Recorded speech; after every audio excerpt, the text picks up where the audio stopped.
নমস্কার। সকাল সকাল আমরা মেয়েরা মিলে বেরিয়ে পড়েছিলাম রাস্তায় হাঁটতে।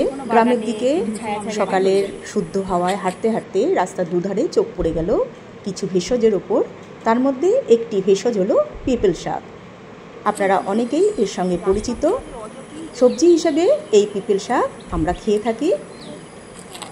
এর অনেক গুণাগুণ রয়েছে। এগুলো সাধারণত কোনো গাছের নিচে ছায়া জায়গায় হয়ে থাকে। কোনো রকম যত্ন ছাড়াই এই গাছগুলো দেখতে পাওয়া যায়। যে এখানে যে শাকটা দেখা যাচ্ছে এর নাম পিপল শাক।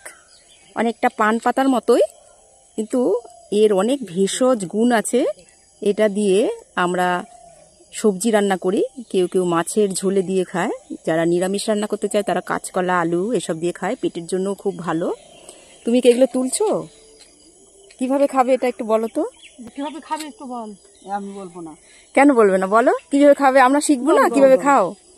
বলো। কাঁচকলা রাঁধুনি দিয়ে, রাঁধুনি ফোড়ন দিয়ে, রাঁধুনি ফোড়ন কাঁচকলা আলু দিয়ে নিরামিষ। আমরা তো নিরামিষ খাই। নিরামিষ, হ্যাঁ।